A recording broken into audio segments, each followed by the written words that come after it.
Se você já é de casa, posso te pedir um favor? Você fica de pé comigo rapidinho?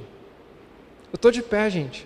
Você está com um bebê, não tem problema, mas quem estiver tranquilo, queria te convidar a ficar de pé, para juntos a gente fazer mais uma expressão de honra, a gente usar o nosso corpo, o nosso aplauso, para a gente agradecer a palavra de Deus e a oportunidade que a gente vai ter hoje de ouvir a voz dele. Queria te convidar junto comigo a agradecer a Deus com um forte aplauso e já recepcionando as pessoas. Dá para fazer mais forte, vamos lá? Boa! Sacudiu a poeira, pode sentar. Que massa! É o tempo do pastor beber água, é a musiquinha do elevador, entendeu? Se você está aqui pela primeira vez, ou conectado com a gente pela transmissão, meu nome é Thiago Correia, sou pastor aqui da Multi. A gente está orando para que essas áreas do nosso auditório, o espaço Kids, cada cantinho desse prédio seja usado para acolher novas pessoas, e a gente de fato tem orado por isso, com muita expectativa. Nós cremos que chegará o tempo em que nós teremos que sair desse lugar e aqui vai virar um seminário, uma escola da Multi. Vocês acreditam nisso? É isso aí, pela fé. A gente está no meio de uma série de mensagens intitulada Cartas à Igreja. Cartas à Igreja. A gente tem falado de verdades autênticas e de fundamentos inegociáveis. É uma série que tem esse propósito de ajudar a gente a descobrir o que Jesus tem a dizer sobre nós e para nós. O que será que Jesus tem a dizer sobre a sua vida, sobre a minha vida, sobre a Multi, sobre essa igreja? O que será que Jesus diria numa review sobre a sua vida, os seus relacionamentos, sobre a nossa igreja? Essa é a indagação que nos colocou nesse caminho para a gente estudar Apocalipse. É isso mesmo. Nós estamos estudando o último livro da Bíblia, mais especificamente as 7 cartas às igrejas da Ásia. Jesus enviou 7 reviews, 7 cartas. Jesus tinha algo a dizer para essas igrejas. E não só para essas igrejas, para nós também, porque essas cartas contêm verdades autênticas, fundamentos inegociáveis, ou seja, são cartas atemporais. E um pouquinho de contexto para a gente entrar no ritmo. Vocês topam entrar no ritmo comigo? Um pouco de contexto. O último apóstolo vivo era o apóstolo João. Todos os apóstolos, todos os homens que tinham caminhado diretamente com Jesus já tinham morrido, já tinham sido promovidos. E sobrou João. E João estava tocando terror. Ele estava vivendo, compartilhando a fé dele. Ele já era um pastor multigeracional. Ninguém parava João. João era conhecido como discípulo amado, um dos melhores amigos de Jesus. E João, ele é o responsável por compilar o último livro da Bíblia, Apocalipse. Porque quando o imperador romano descobriu que ninguém conseguia parar João, que não importava quantas vezes ele tivesse sido preso, torturado, ele não se calava, ele não parava de viver e de compartilhar a fé. O imperador decidiu enviá-lo para Patmos, uma ilha na região da Turquia Ocidental, que era uma espécie de Alcatraz. As pessoas que davam muito trabalho, os piores dos piores, eram enviados para Patmos, um lugar de isolamento. João foi enviado para um lugar de isolamento. Ele ficou totalmente impotente. João estava num lugar em que ele não podia fazer nada de significativo aos olhos humanos. Ele estava num lugar em que ele não podia sequer dar frutos como ele estava acostumado.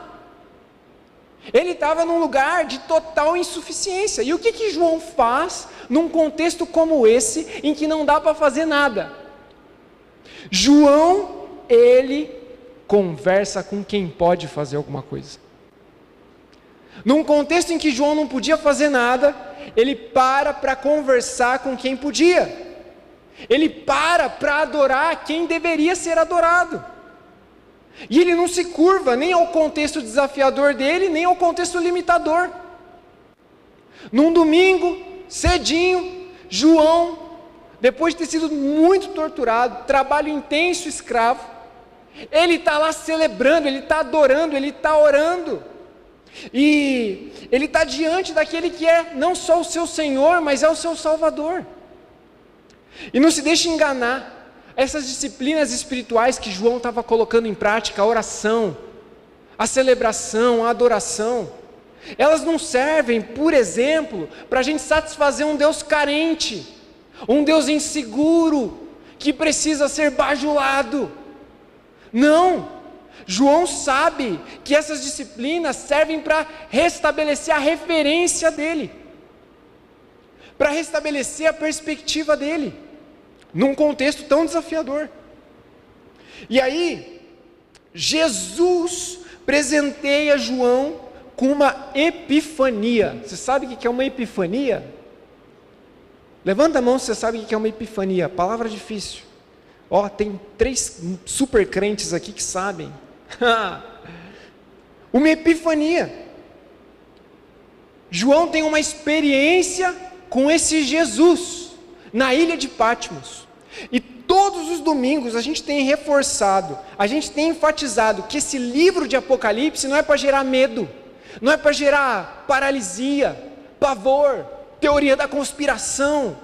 Apocalipse foi escrito para que nós tivéssemos uma ferramenta à nossa disposição, que pudesse de fato trazer referência, trazer perspectiva para nós, porque as circunstâncias são muito loucas ao nosso entorno, e facilmente nós nos pegamos amedrontados, paralisados, cheios de dúvida.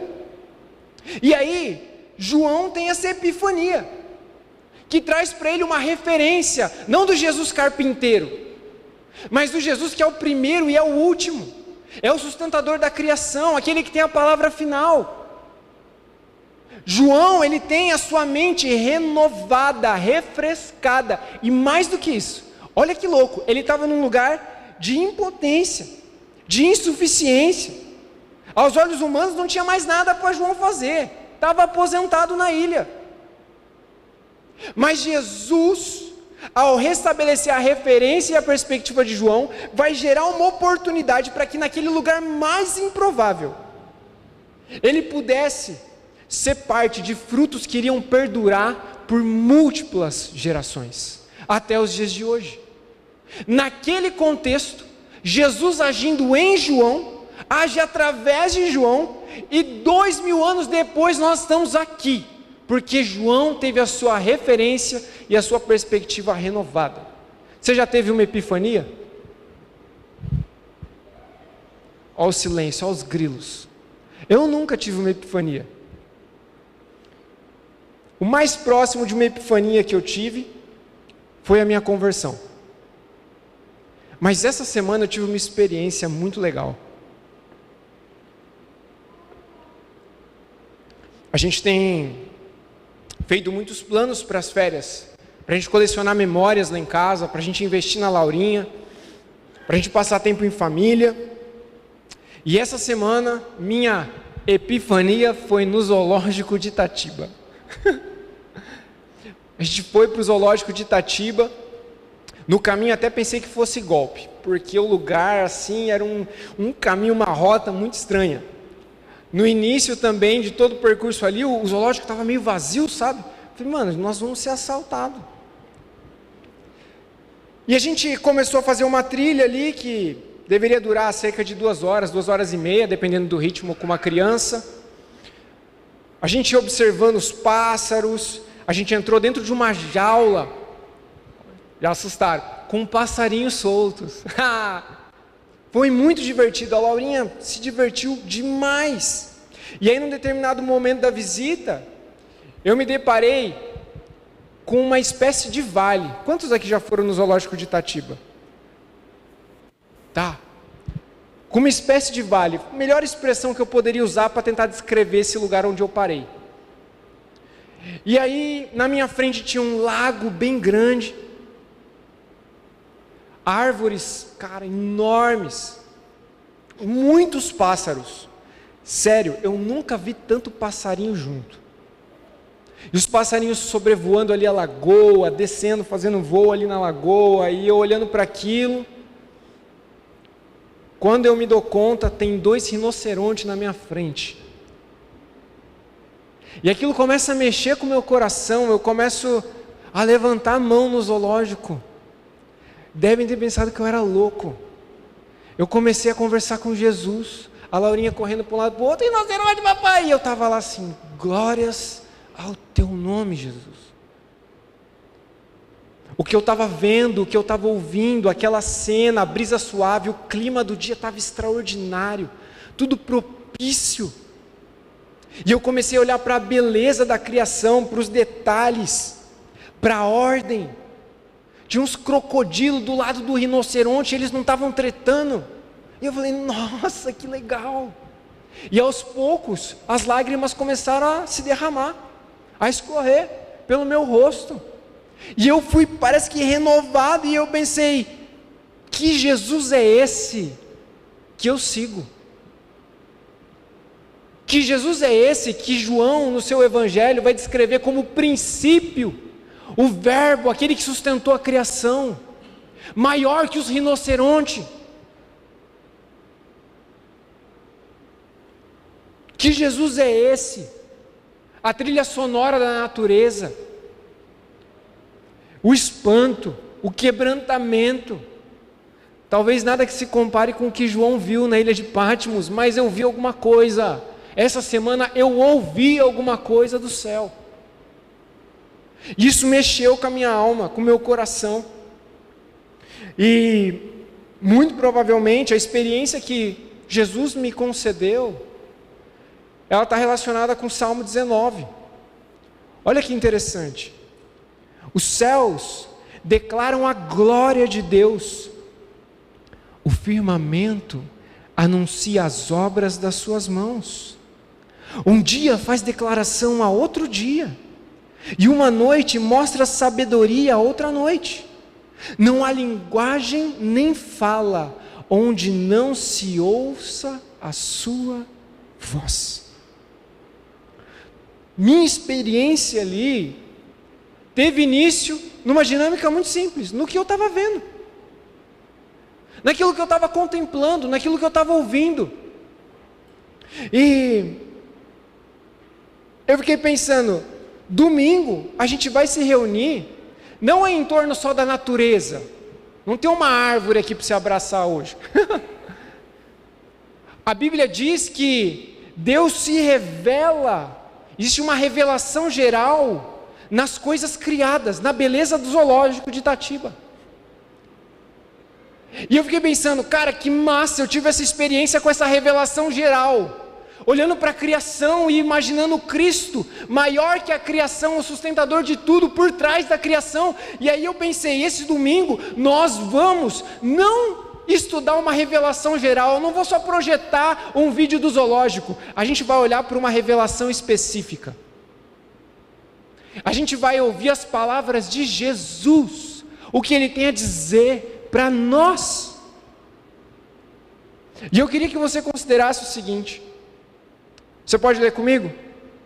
A nossa visão e a nossa audição são o quê? Mais do que sentidos físicos, também são meios de formação espiritual. A nossa contemplação e a nossa atenção, elas podem estabelecer nossa referência, podem moldar a nossa perspectiva, gente, e podem afetar a nossa postura. Minha postura no zoológico mudou. A gente foi andando, seguindo a trilha, entramos num museu, mostrava lá a história da humanidade, e eu fui orando, fui levantando a mão que nem um maluco, falando, legal, aqui os macaquinhos, Deus sustentou a história aqui, olha lá o que aconteceu, olha aqui o pecado afetou tudo, oh glórias e aleluias. Ha! Mas a gente vai ler uma revelação específica hoje, e talvez você tenha perdido o maravilhamento pela palavra de Jesus. E o interessante é que todas as 7 cartas que a gente está estudando, elas têm um padrão. Elas comunicam para a gente aquilo que João viu e aquilo que João ouviu de Jesus. Jesus garantiu que João registrasse tudo que eu e você precisamos contemplar hoje. ouvir hoje. E tem um padrão em toda a conclusão de carta. Jesus sempre termina as cartas dizendo: quem tem ouvidos para ouvir, ouça o que o Espírito diz às igrejas. E a gente viu até aqui que essa condição de ouvir não é só a capacidade da nossa audição. O ouvir aqui é ver, considerar, ouvir, levar a sério, como quem acolhe uma instrução. E pensando nos bastidores dessa semana e nos desafios da igreja, eu arriscaria dizer que existem pressões internas, pressões externas, que podem roubar de você a possibilidade nessa noite de ver e de ouvir. Talvez a sede infinita, que parece que se manifesta só no domingo à noite, que te leva para o bebedouro. Talvez o sistema de som. Hoje não, né? Hoje a gente, tá com um som muito legal. Queria te pedir para dar um forte aplauso para a equipe de som. A galera trabalhou muito durante a semana. Mas talvez você se distrai fácil. Você se levanta fácil. Você sabia que essa semana, aqui em cima, tinham vários guardas com metralhadora na mão? Eu estou rindo, mas... é sério. Tentaram invadir a igreja. O alarme disparou, uma loucura. A polícia vasculhou o prédio, roubaram umas paradas ali no quintal. Foi uma loucura. E eu queria orar para que você tivesse hoje liberdade para ouvir e para ver. Para considerar a palavra e falar assim: por favor, Deus, me ajuda a ter uma experiência com a tua voz hoje. Queria repreender qualquer tipo de oposição nesse domingo à noite. E eu queria te convidar a orar junto comigo uma frase muito simples. Curva sua cabeça. Ore comigo. Senhor Jesus, nós pedimos liberdade entre nós. Que toda oposição ou resistência seja dissipada ao som da tua voz. E nós dizemos o quê? Amém. Nós vamos hoje para a quarta carta. Olha que legal, quarta carta. Nós vamos ler Apocalipse capítulo 2, versículos 18 a 29. Talvez uma das maiores cartas que nós temos, mas não se preocupe.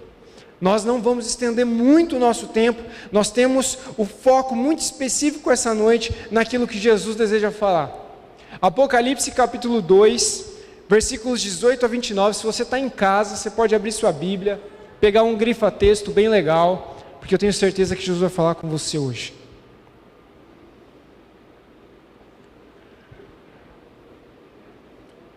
Apocalipse capítulo 2, versos 18 a 29. Vamos ler junto a palavra de Jesus. Escreva essa carta ao anjo, ou seja, ao pastor, ao mensageiro, ao líder da igreja. Não é o anjo, é o líder, o responsável. Essa é a mensagem do Filho de Deus, cujos olhos são como chamas de fogo, e cujos pés são como bronze polido. Eu sei de tudo que você faz.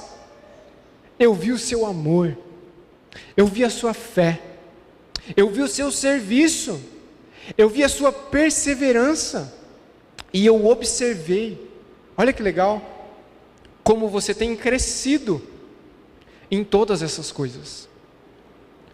Versículo 20: contudo, tenho contra você uma queixa.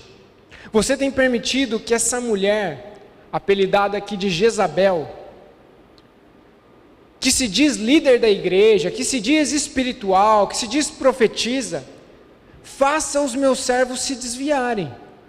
Ela tem ensinado essas pessoas a cometer imoralidade sexual e a comer alimentos oferecidos a ídolos. Eu dei a essa mulher tempo para se arrepender, mas ela não quer se arrepender da sua imoralidade. Portanto, eu a lançarei doente numa cama. Olha como começa a ficar séria a carta. E aqueles que cometerem adultério com ela, infidelidade, vão sofrer terrivelmente também, a menos que se arrependam e abandonem a prática desses atos. Olha o versículo 23. Matarei os seus filhos. Oh, que texto é esse, pastor? A menção dos filhos aqui tem relação com os seguidores. Jesus está dizendo, esse ensino não vai perdurar, eu vou matar ele pela raiz. E então todas as igrejas vão saber que eu sou aquele que sonda mente e coração. Eu darei a cada um de vocês aquilo que seus atos merecem. Tenho também uma mensagem para o restante de vocês em Tiatira, que não seguiram esse falso ensino. Essas verdades profundas que essa mulher está tentando ensinar, mas que na verdade vem de Satanás. Não lhes pedirei coisa alguma, senão que se apeguem firmemente ao que vocês já têm. O versículo 26 nos coloca na conclusão da carta, e Jesus diz, ao vitorioso que me obedecer até o fim, eu darei autoridade sobre as nações, ele as governará com cetro de ferro, e as despedaçará como vaso de barro. Ele terá a mesma autoridade que recebi de meu Pai, e também lhe darei a estrela da manhã. Você pode ler comigo 29? Quem?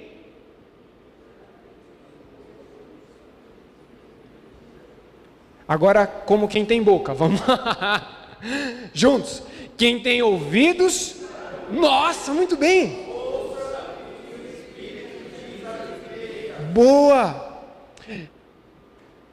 Muitos símbolos, mas tem uma mensagem muito clara nessa carta. Essa carta foi enviada para a igreja que estava implantada na cidade de Tiatira. Esse era o nome daquela cidade.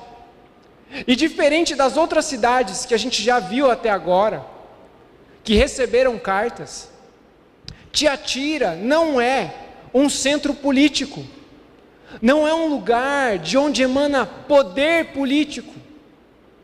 Tiatira não é uma cidade parecida com Éfeso, nem com Esmirna. Tiatira, na verdade, é uma cidade que tem um contexto muito forte relacionado com o comércio. Para a gente entender qual que é a aplicação desse ponto em diante, você precisa guardar isso na memória. Tiatira ficava localizada numa rota comercial, na rota do correio imperial. Tudo quanto é tipo de bens, produtos, documentos e serviços eram oferecidos ali em Tiatira. Passavam por ali e eram oferecidos ali. Tiatira não era nem um centro político, nem um centro religioso. A relevância dessa cidade está relacionada com o comércio, com o empreendedorismo. E aí, tinham inúmeras corporações em Tiatira, muitos empreendedores em Tiatira, e as empresas, elas faziam parte de grêmios que eram muito importantes. Maneira mais prática de te dizer o que era um grêmio, que não era o time de futebol, é um sindicato. Maneira mais fácil de compreender o que era um grêmio em Tiatira, é pensar na figura de um sindicato. Tinham muitos sindicatos ali, e os empresários, cada uma dessas corporações, desses prestadores de serviço, eram encorajados a se filiar a sindicatos, que vinham oferecer proteção, iam estimular a atividade e o comércio uns dos outros. Era uma rede de parceria muito forte. Benefícios sociais, benefícios recreativos. Quem tem colônia de férias pelo sindicato? Eu não tenho, eu sou pastor. Esses sindicatos, eles aglomeravam essas corporações, esses empreendedores, e eles tinham uma espécie de aliança entre eles. E nesse processo todo, a gente é apresentado a essa igreja em Tiatira sem muita informação de como é que ela foi implantada ali. Mas a gente pode compor uma linha do tempo a partir do registro de Atos, capítulo 16, versículos 13 a 16, eu não vou projetar, que mostra o apóstolo Paulo viajando. Jesus interfere nos planos do apóstolo Paulo, ele vai parar numa região em que ele encontra com algumas pessoas, incluindo uma mulher chamada Lídia, e essa mulher, ela era de Tiatira, ela era uma comerciante, uma empresária, e o apóstolo Paulo encontra com essa mulher. O texto diz que ela era temente a Deus, e que essa Lídia se coloca totalmente à disposição de Jesus, totalmente à disposição do apóstolo Paulo. Então, a família de Lídia, a casa de Lídia, os bens de Lídia, provavelmente foram as sementes iniciais que culminaram no avanço do evangelho nessa cidade chamada Tiatira, até que essa igreja fosse implantada ali.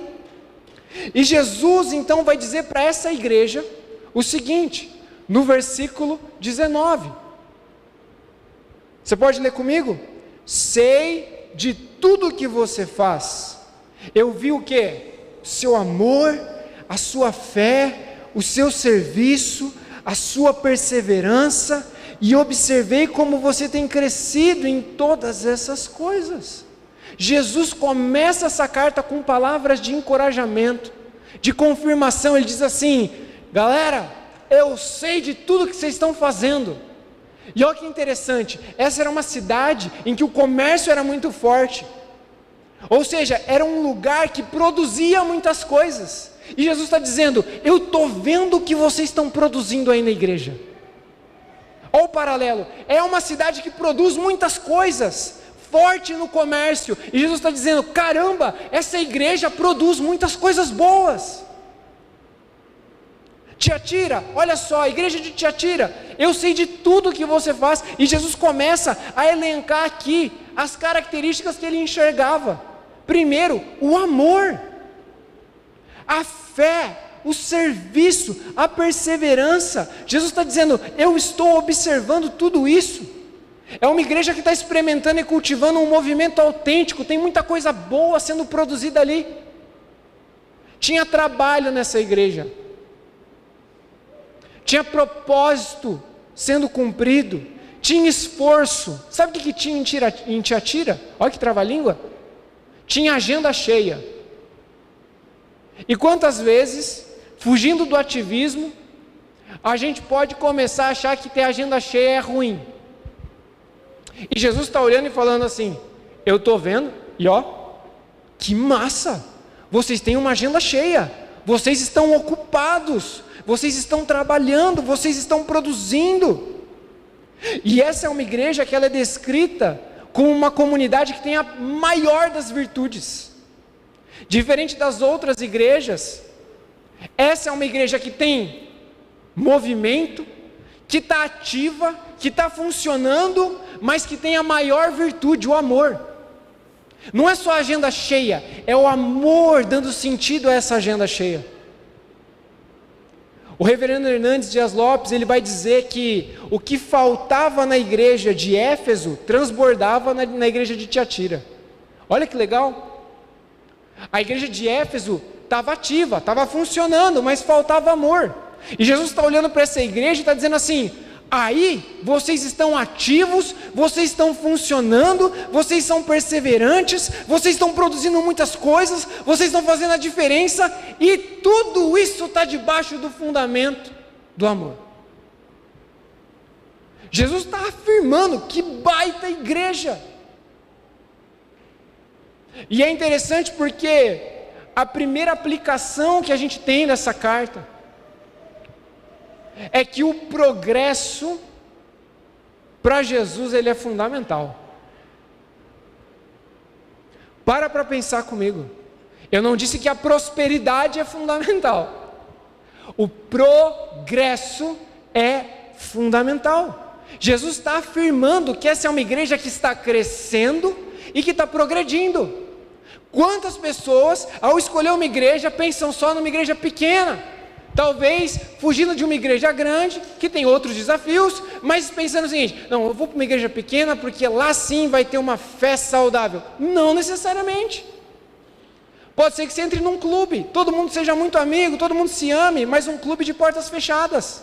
Os improváveis não entram, os pecadores não têm esperança. E Jesus está afirmando: caramba, essa igreja está num movimento extraordinário. Tem progresso aí. Vocês estão progredindo. Jesus está afirmando, está elogiando que essa igreja está crescendo em tudo que ela fazia. Jesus não diz só que tem amor, que tem fé, que tem perseverança, que tem paciência. Ele está dizendo: vocês estão crescendo. Vocês têm o que é necessário. Vocês começaram vivendo e compartilhando a fé, mas vocês não pararam. Vocês não se contentaram com uma medida de manutenção na igreja. Vocês estão crescendo. E é interessante porque tem uma ênfase aqui nessa expressão de Jesus sobre o crescimento.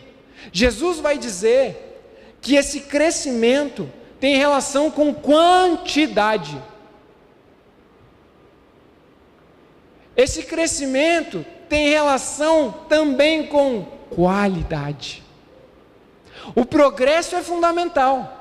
E o progresso que Jesus está enxergando nessa igreja, que deve te inspirar nessa noite, é um progresso que tem duas características: quantidade e qualidade.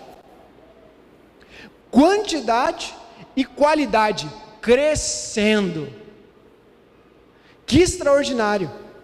E sabe, o progresso que Jesus ele espera da igreja, de mim e de você, nos nossos relacionamentos, na nossa família, nos nossos projetos, o progresso que Jesus espera de nós, ele envolve sim, não só qualidade, mas quantidade.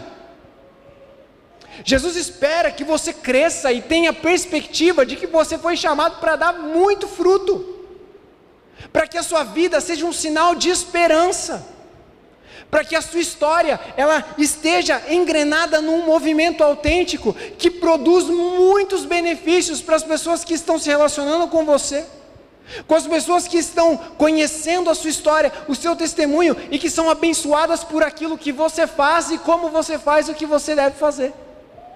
Quantidade e qualidade. O progresso de Jesus aqui, para nós, precisa esbarrar nessas duas características. A expectativa de Jesus é que a igreja ela entendesse, através dessa carta, que tem uma medida de importância não só para a qualidade daquilo que a gente faz, mas para a quantidade das nossas obras também, para a quantidade dos nossos frutos.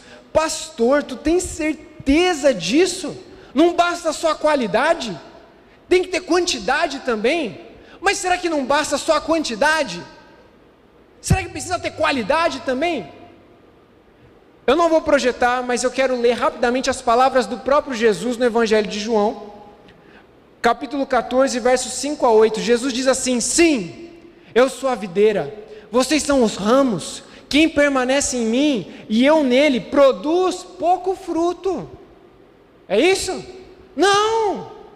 Quem tem um relacionamento autêntico com Jesus, um relacionamento de aliança com Ele, em certa medida deve produzir muito fruto. Não qualquer tipo de fruto, fruto bom. E Jesus continua dizendo: olha, sem mim vocês não podem fazer coisa alguma, mas se vocês estiverem num relacionamento comigo de aliança, se vocês estiverem conectados a mim, vocês farão grandes coisas, vocês produzirão muito fruto, e Deus vai se agradar de muito fruto, e de muito fruto bom. Isso glorifica a Deus. E Jesus vai reafirmar uma coisa que é assustadora. Ele vai dizer assim: e isso vai provar que vocês são meus discípulos. O progresso ele é fundamental, e ele pode ser sim uma marca para autenticar se você segue a Cristo, se você está conectado a Ele ou não.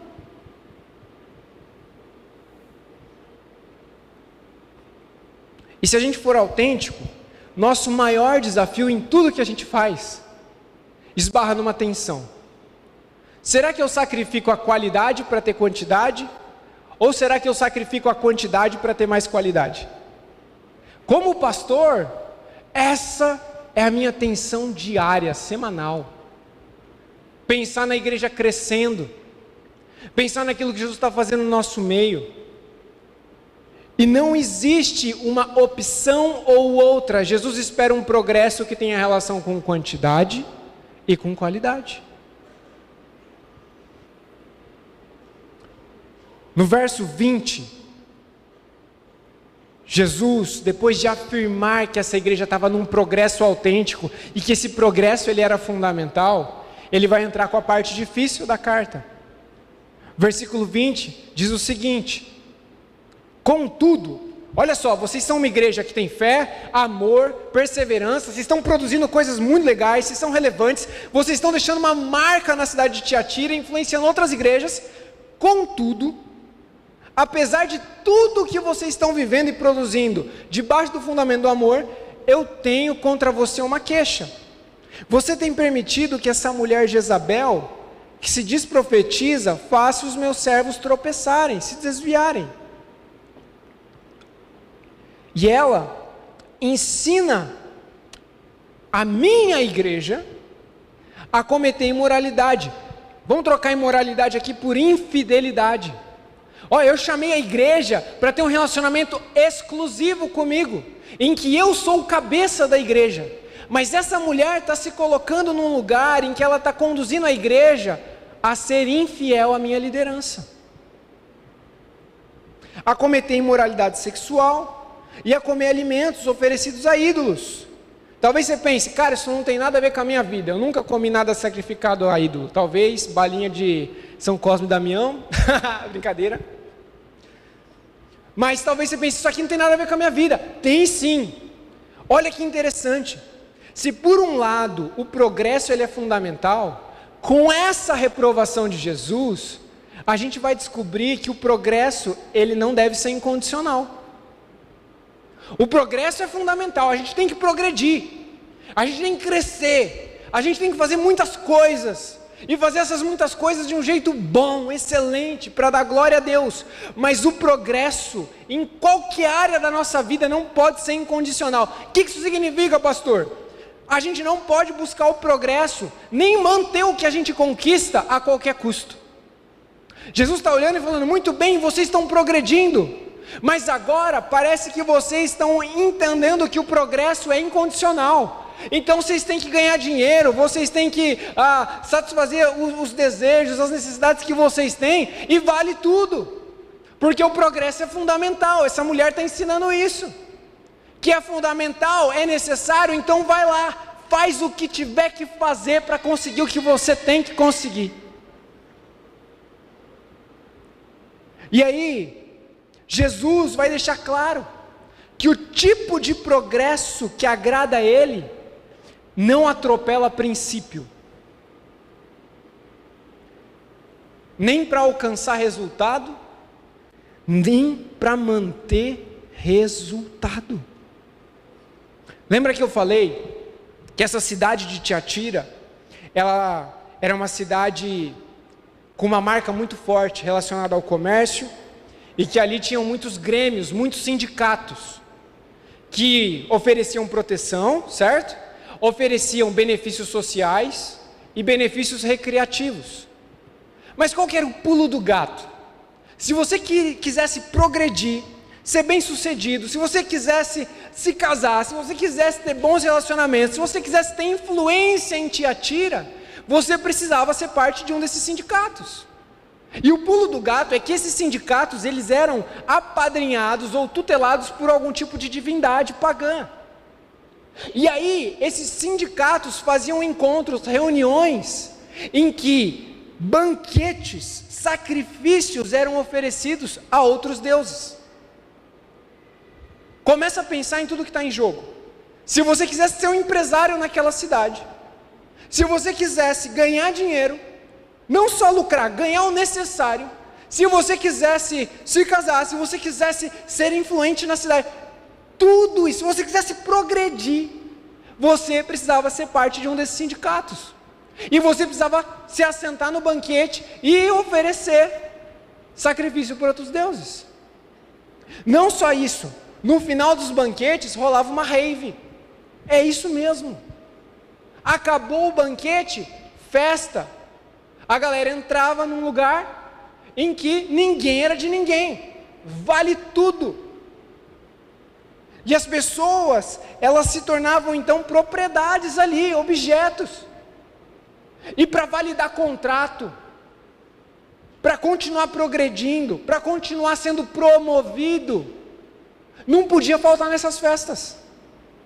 Tinha que fazer o que fosse necessário.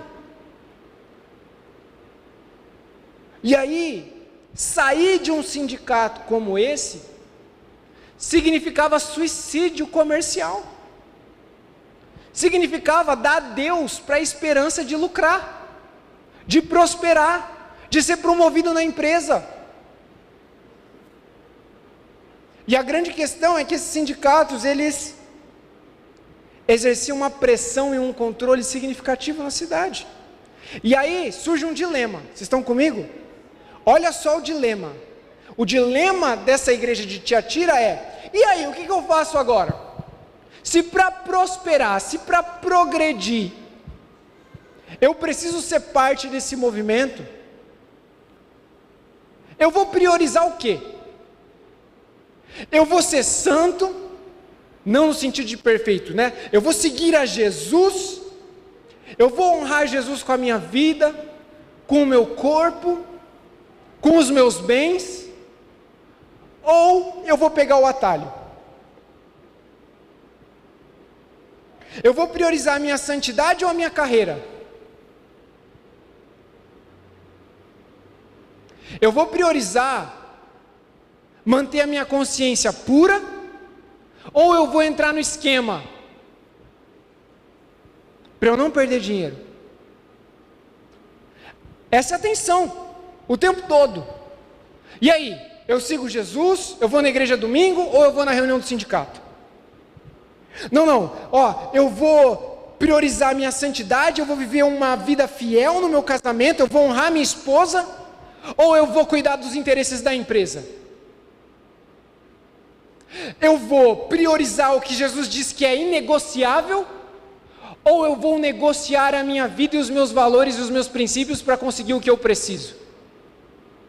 E aí, no meio dessa tensão toda, surge uma mulher, que Jesus vai apelidar ela de Jezabel. Não é um bom nome para colocar nas próximas gerações. Jesus vai fazer menção de Jezabel como uma referência, como um apelido aqui. Essa mulher é identificada por Jesus como um problema.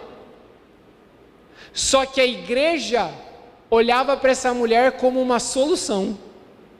Jesus está dizendo: essa mulher aí é um problema no meio de vocês, viu? Essa Jezabel aí, nossa, que mulherzinha complicada. Mas não era tão óbvio. Jesus disse que ela era um problema, mas a igreja enxergava nela uma solução. Ela era carismática, ela era querida, ela era educada, ela era inteligente. Uma professora, segundo alguns comentaristas, era alguém de boa aparência, de boa reputação em Tiatira, que foi para a igreja, se converteu, fez os 4 passos, gente. Começou a servir na área de conexão, aos poucos começou a liderar um GP.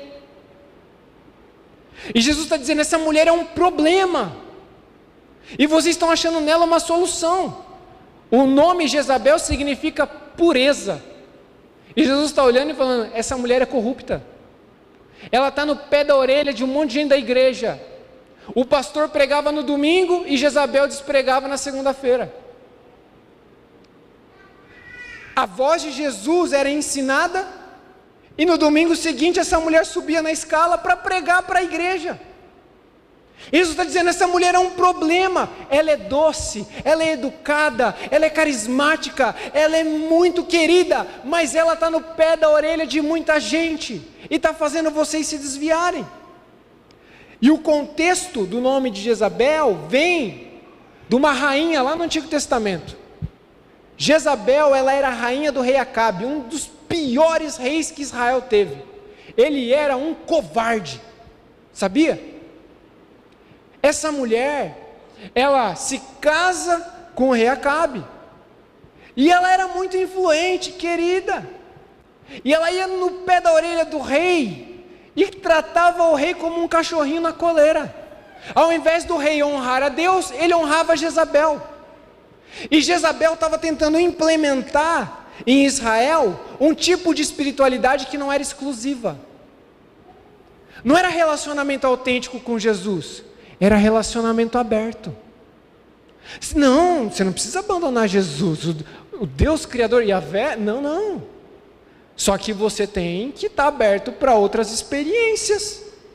Você tem que estar aberto para, às vezes, sacrificar alguns princípios, se você estiver no nosso meio, no sindicato, nas reuniões.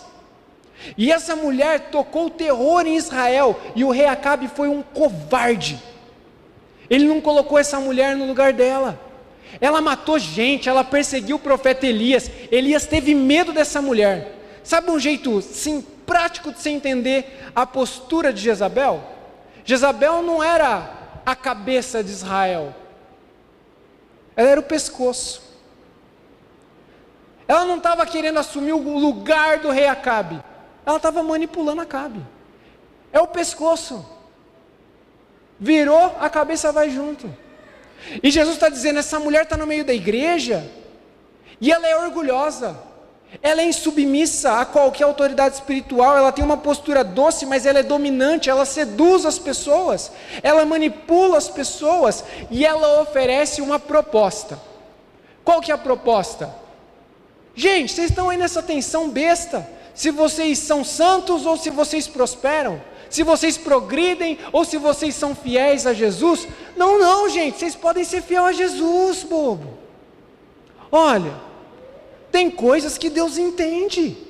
E olha, mais do que isso, se vocês precisarem se envolver com pecados, com imoralidades, saibam que isso vai ser bom para vocês, vocês estão construindo o testemunho de vocês.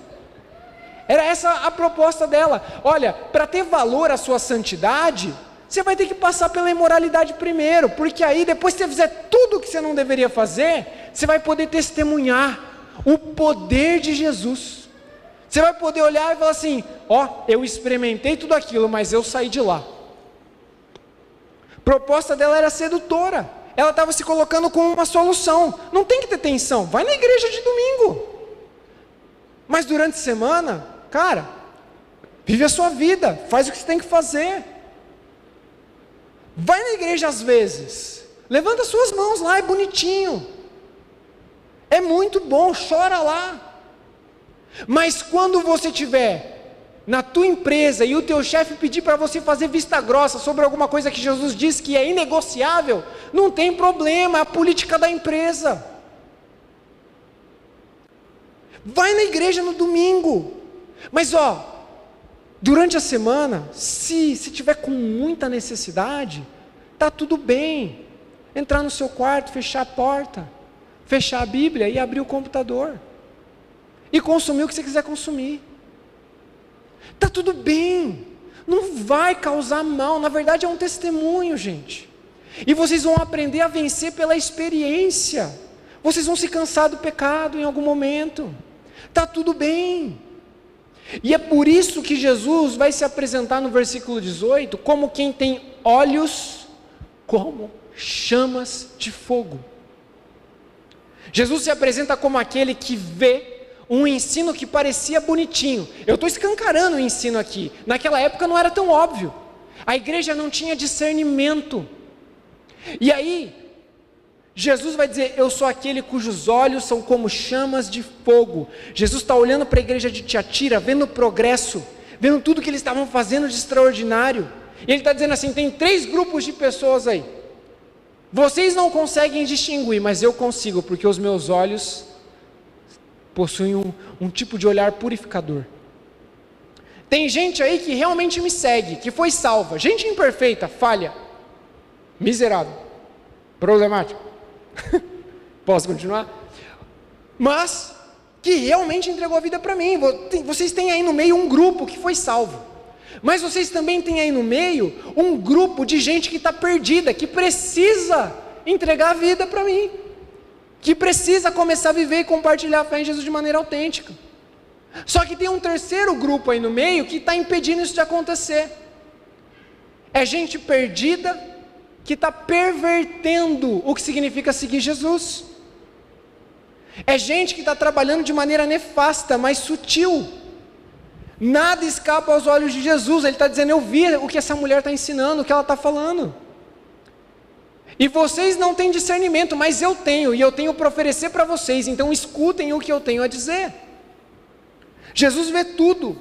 Isso está em paralelo com o Antigo Testamento. Deus vê diferente de mim e de você.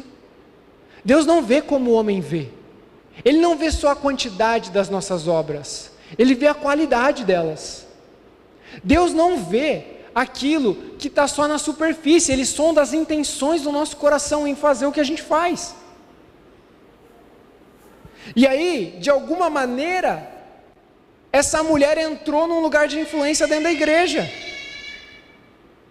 E ela está ensinando que os crentes não precisavam cometer suicídio comercial. Eles podiam progredir, fazer o que eles têm que fazer. Se não vai dar tempo de ir na igreja, não deu. Então, tudo bem, eu tenho que fazer minhas coisas rodar. E aí Jesus está olhando e dizendo assim: os fins não justificam os meios. Jezabel ensinava: os fins justificam os meios. E Jesus está dizendo: não. Os fins não justificam os meios. Tudo isso me fez pensar no período em que Jesus foi tentado no deserto. Vocês estão familiarizados com esse registro? Jesus no deserto foi tentado por Satanás. E sabe como é que Satanás tentou Jesus? Com a palavra. Mas Jesus tinha discernimento. Satanás usava a Bíblia e usava as necessidades legítimas de Jesus. Está com fome? Está aqui, ó. Você vai ser rei? Você é o filho de Deus? Assume o reino agora. Está aqui o poder e a influência. Se curva e me adora. Tem um atalho aqui, Jesus, que não envolve sofrimento, que não envolve o caminho estreito. E tudo isso partindo de pressupostos relacionados às necessidades que eram legítimas. E aí, Jezabel então se apresenta para substituir o único caminho, o caminho estreito. Ela está oferecendo um atalho. Faz o que você tem que fazer. Deus vai entender. Não vai ter consequência. Mas é uma igreja que não tem discernimento, que precisa crescer no discernimento. William Barclay, olha o que ele diz. É muito mais fácil encher uma igreja para entreter pessoas do que para instruir pessoas. É muito mais fácil encher uma igreja para tranquilizar as pessoas do que para confrontar as pessoas. Isso significa que uma igreja pode estar cheia de energia, com a agenda cheia, mas vazia de discernimento. Lê comigo Apocalipse capítulo 2, versículos 21. Vamos ler junto. Dei a ela tempo para que se arrependesse, mas ela não quer se arrepender. Jesus deu tempo, gente. E Jesus vai dizer que Ele é aquele que sonda mente e coração, e que Ele vai colocar um fim nessa parada de sacrificar o caminho estreito e oferecer atalho para seguir Jesus e para prosperar. Jesus vai dizer: olha, o progresso é fundamental, mas ele não é incondicional, e vocês estão retrocedendo. Eu preciso interferir, porque se continuar desse jeito, vocês vão ser crentes fracos, seguidores de Jesus que optam por atalho e que se curvam a qualquer voz doce. A Bíblia diz: mas o fulano falou comigo que não é bem assim. O pastor me aconselhou, mas eu troquei uma ideia lá em casa.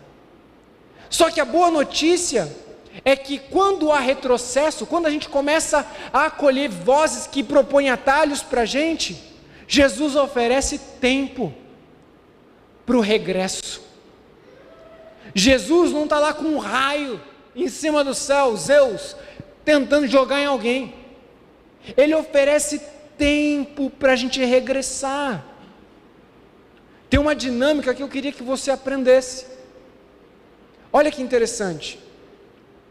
Jesus afirma aquilo que está correto, mas quando a gente identifica algo que está trazendo retrocesso no nosso relacionamento com Ele, quando a gente está sendo infiel a esse relacionamento exclusivo com Jesus, Ele não nos pune direto, não derrama juízo, pá!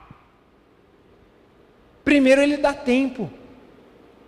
Jesus, Ele resplandece o Deus misericordioso, gracioso, paciente, que não se alegra em castigar ou punir, não deseja que ninguém se perca e chama todos ao arrependimento.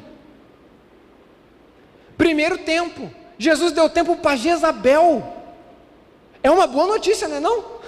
Se Ele deu tempo para Jezabel, eu e você também temos um pouquinho de tempo. Mas depois do tempo, essa mulher, ela se nega a ouvir a voz de Jesus, ela zomba da oportunidade que Jesus está dando. E Jesus diz, vai vir a disciplina. Então depois da disciplina, se não houver arrependimento também, aí virá o juízo.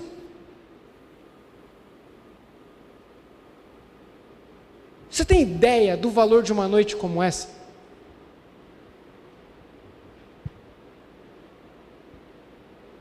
Em que a gente abre a Bíblia e que a gente não tem um pastor aqui esfolando as ovelhas e tentando extrair recurso, ludibriando com papo furado, mas dizendo, Jesus tem algo sim a ser declarado sobre mim, sobre você, e Ele é o mais bem intencionado em nos ver progredir. Quando você pensa em Deus, você pensa mais no estraga prazer ou num Deus que quer ver o teu bem? Para pensar, seja honesto. Quando a gente pensa na figura de Deus, Ele é alguém interessado no nosso progresso ou Ele é um estraga prazer?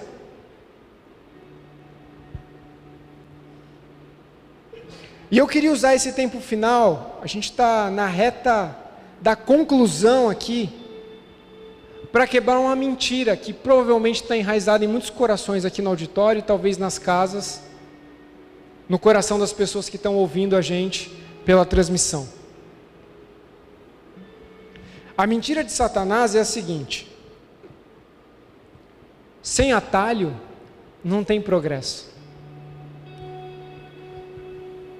Sem atalho não tem alegria. Sem atalho não tem satisfação. Se você não pegar um atalho, você não vai casar. Se você não pegar um atalho, você não vai ser bem-sucedido. Se você não pegar um atalho nessas disciplinas espirituais, você vai perder tempo. Você vai deixar de lucrar, você vai deixar de fazer muitas coisas que você deveria fazer. Você vai ser infeliz. Se você não for infiel, você não vai desfrutar de alegria, você não vai prosperar. Esse negócio de fidelidade a Jesus é um caminho só de sofrimento, que não produz peso de glória, que não produz alegria, nada de bom.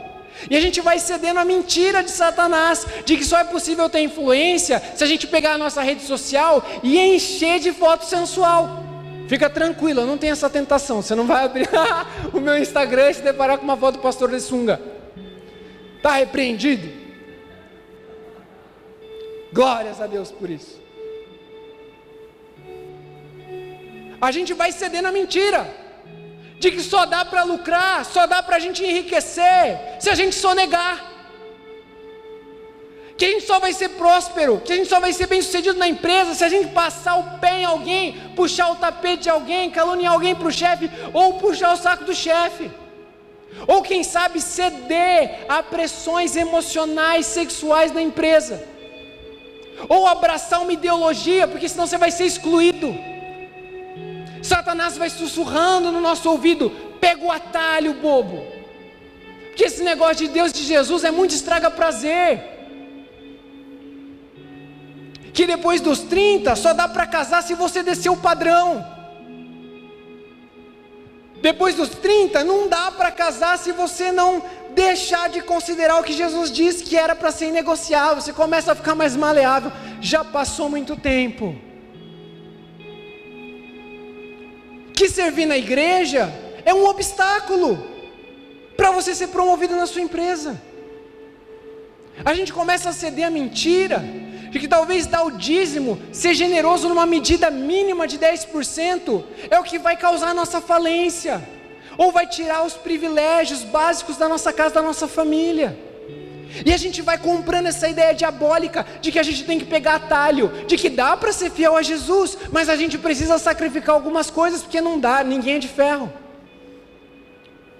E Jezabel tem essa postura de dizer assim: sacrifica para outros deuses. O povo de Israel sai do Egito, na época em que Moisés é usado para tirar o povo de lá, debaixo do jugo do faraó. E é interessante que eles saem da escravidão, mas a escravidão não sai deles. Eles continuam agindo muitas vezes como escravos, e colocando outros faraós em cima da vida deles. E eu quero no fundo do coração dizer para você que tem faraós certamente sentados no trono do seu coração, assim como existem faraós que constantemente tentam se assentar no lugar em que Jesus deveria ter a palavra final. Jesus é o mais bem interessado na sua família, na sua casa, na sua vida financeira. Isso não é uma promessa barata de prosperidade, mas é possível ser fiel e ser favorecido por Deus para dar muito fruto. É possível ser fiel e casar bem, ainda que demore mais. Olha que interessante, no início desse sermão, eu disse que a história da igreja de Tiatira começou com Lídia, provavelmente, vocês lembram disso? Lídia, ela era de Tiatira, ela era uma comerciante. Eu separei o registro para a gente ler, desse encontro do apóstolo Paulo com Lídia. No sábado, saímos da cidade e fomos à margem do rio, onde a gente esperava encontrar um lugar de oração. Sentamos e começamos a conversar com algumas mulheres ali. Uma delas era uma mulher fiel a Deus, chamada Lídia, da cidade de Tiatira, comerciante de tecido de púrpura. Era uma mulher rica e temente a Deus. Olha que coisa! Ela era uma mulher rica e temente a Deus. Enquanto ela nos ouvia, o Senhor lhe abriu o coração. Ela já era temente a Deus, agora ela está ouvindo sobre Jesus, e ela é batizada junto com a família inteira, e ela coloca a casa dela à disposição de Paulo, da igreja. Se você não pegou isso, deixa eu te falar o que significa esse registro. Lídia provavelmente trilhou um caminho estreito para enriquecer. Ela progrediu, mas não necessariamente sacrificou princípios. O texto diz que ela era fiel e temente a Deus.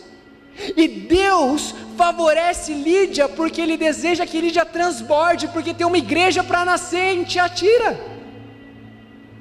Lídia provavelmente lidava com atenção o tempo todo dos sindicatos. Ela era comerciante de tecido, de púrpura, de linho, e ela provavelmente era convidada o tempo todo para pegar atalho, para sentar, sacrificar, ir para as rave, para a festa, dormir com outras pessoas para ter influência, para conseguir se satisfazer. Mas o texto diz que ela é fiel a Deus. Lídia não tem um relacionamento aberto com Jesus, ela tem um relacionamento de aliança com Jesus. E eu queria despertar no teu coração: Deus procura Lídias. Você sabia? Os olhos do Senhor, a palavra diz, percorrem toda a terra procurando alguém que lhe seja fiel. Deus tem bênçãos a serem derramadas para aqueles que de fato vão ser canal de bênção para outras pessoas. Tem Lídia aqui no nosso meio da multi, será? Talvez num primeiro momento, lidando com o caminho estreito, progredindo, mas cara, muito difícil romper. No tempo devido, o Senhor promove aqueles que são fiéis. Agora, a pergunta que não pode deixar de ser feita nessa noite é a seguinte: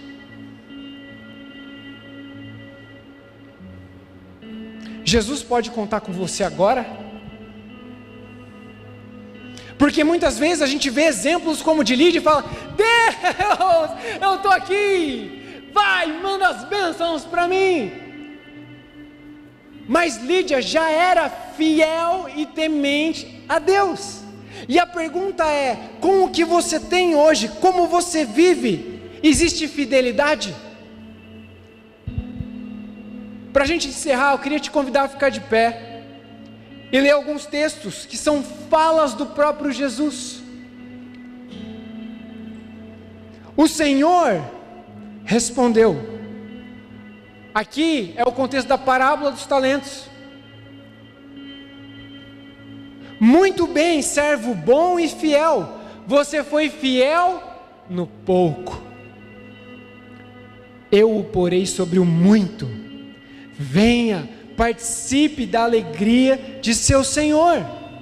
Lucas capítulo 16, versos 10 a 15. Quem é fiel no pouco, também é fiel no muito.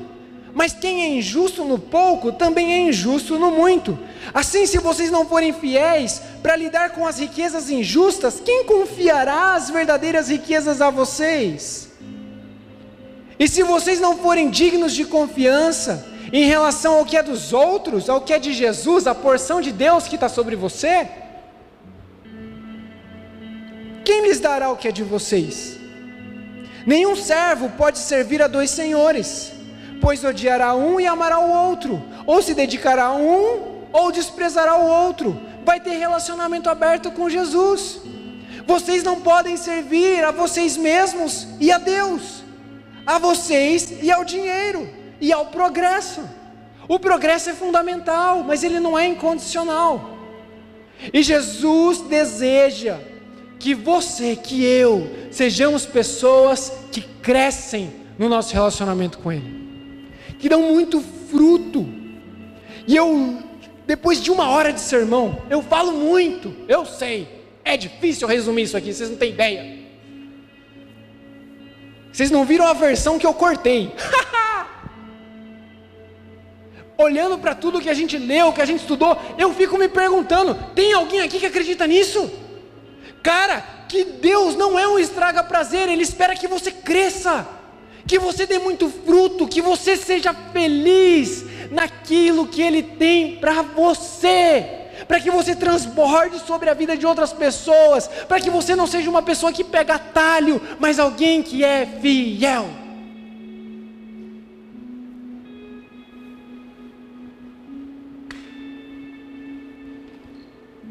Eu vou terminar com um testemunho. Vocês aguentam ficar de pé mais um pouquinho, né?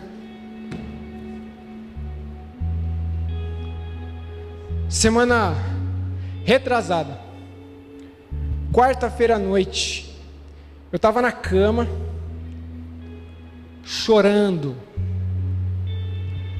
destruído, amargurado, de novo, pois é, de novo. Oposições, resistências e muitos sinais da fidelidade de Deus em todo esse processo. E eu lembro que a gente tinha acabado de vir de um café. Uma missionária estava conversando comigo, com a Aline, e perguntou para a gente assim: ô Tiago, mas o que significa compartilhar a fé em Jesus de maneira autêntica? E aí eu falei: não ser adestrado, não ser castrado, não ser infiel. Um relacionamento autêntico com Jesus. Aquilo ficou na minha cabeça. Eu volto para casa com a Aline, más notícias, desafios, eu me assento na minha cama e começo a chorar. E eu comecei a confessar vários medos para a Aline. Falei: Aline, eu estou sendo assolado com medos. Às vezes dá a sensação que eu estou ouvindo umas vozes, de que se eu não me mover pela minha força, se eu não pegar um atalho, nada vai florescer. E eu comecei a confessar isso para ela e para Jesus, e falei: Jesus, tira de mim qualquer inclinação para tomar atalho. Eu quero ser um pastor fiel, improvável, mas fiel, um esposo improvável, mas fiel, e eu estou sendo bombardeado emocionalmente. E eu comecei a confessar meus medos das coisas não darem certo, muitos medos, temores. Cara, ainda bem que vocês não estavam lá, senão vocês não iam deixar eu subir para pregar hoje. E eu lembro que uma das minhas frases naquela ocasião foi: Aline, parece que onde a gente lança semente, só algumas florescem. Não tem resultado com quantidade e com qualidade. Até quando? E eu comecei a me lamentar. Aí a minha esposa, que não é pastora, mas que é alguém que teme ao Senhor Jesus Cristo, olhou para mim e falou: tem um ídolo no teu coração, chamado controle, orgulho.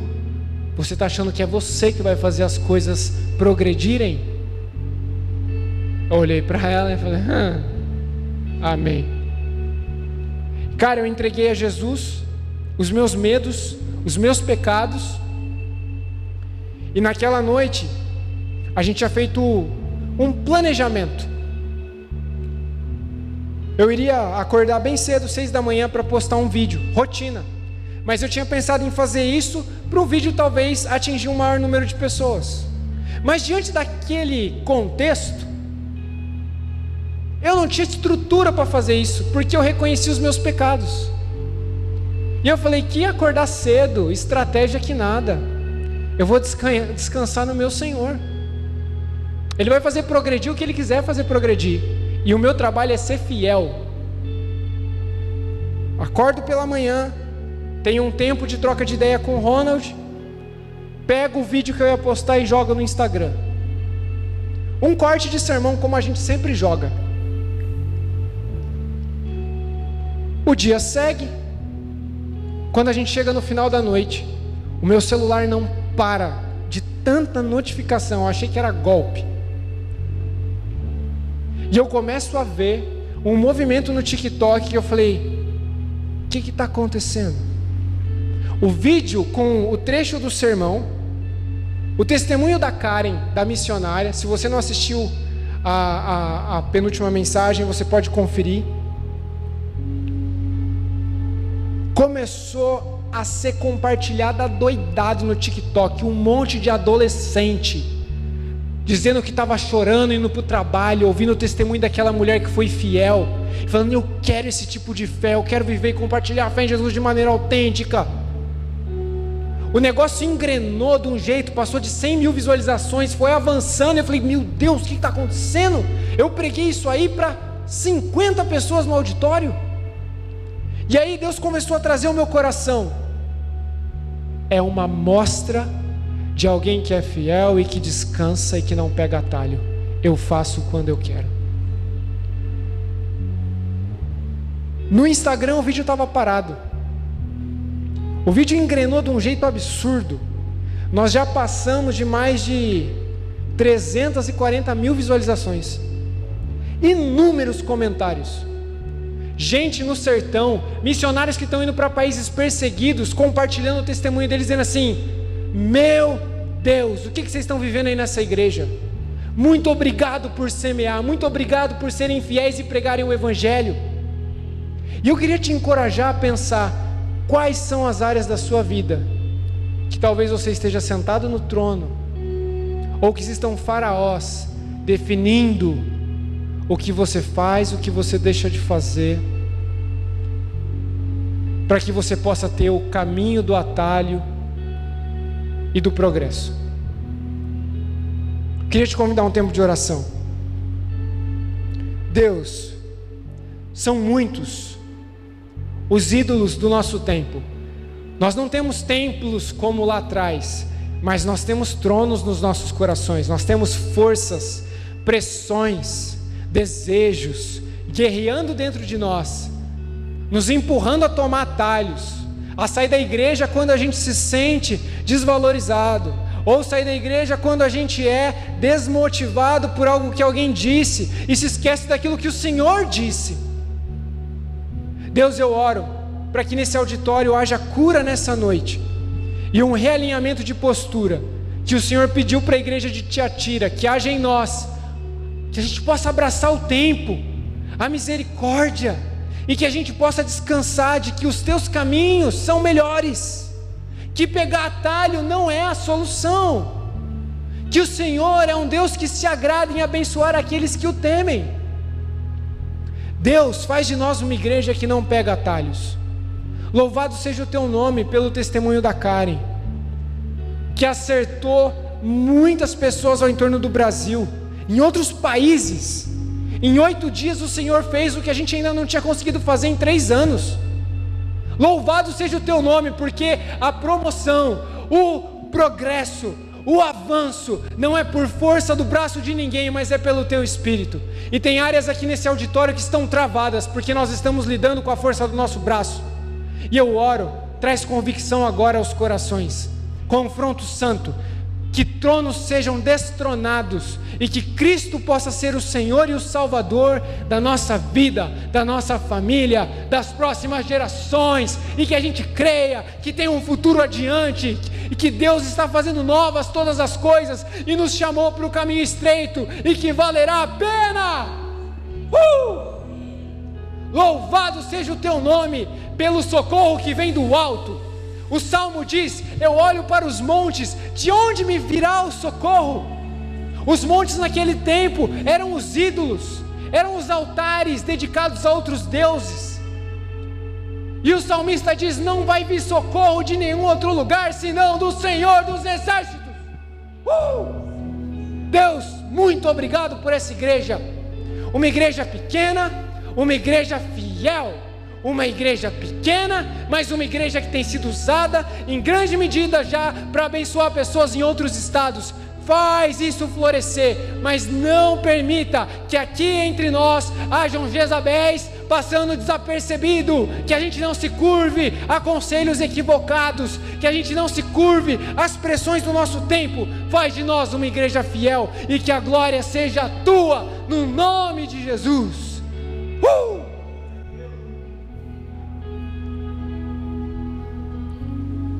Deus, obrigado, porque nós podemos terminar essa celebração declarando que é do Senhor que vem o nosso socorro, a nossa provisão vem do nosso provedor, o Cristo fiel até o fim, que verteu o seu sangue numa cruz, para que a gente pudesse não apenas morrer por Ele, mas viver para Ele.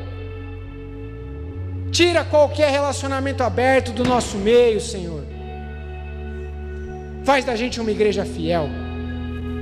Tira esse tempo para conversar você com Deus. Não dependa de mim, das minhas palavras. Conversa com Deus. Coloque as áreas da sua vida que precisam ser reorganizadas. Cristo reinando. Fidelidade ao Senhor.